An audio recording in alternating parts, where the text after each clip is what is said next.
একদম সুন্দর সেজেগুজে আমি নাকি কচুরি জিলাপি খেতে চাচ্ছি, ভাবা যায়।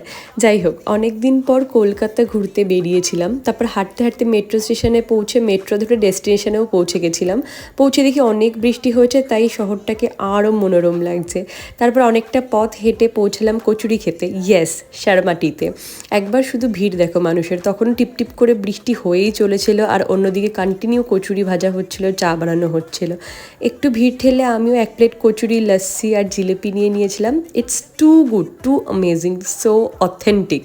আর এই হলো গরম গরম ক্রিস্পি জিলিপি, অ্যামেজিং। যাই হোক, খাওয়া দাওয়া শেষ করে অনেকদিন বাদে হলুদ ট্যাক্সিতে উঠেছিলাম। বৃষ্টিতে মনে হয় শহরটাকে আরও ভালোভাবে উপভোগ করা যায়, তাই না?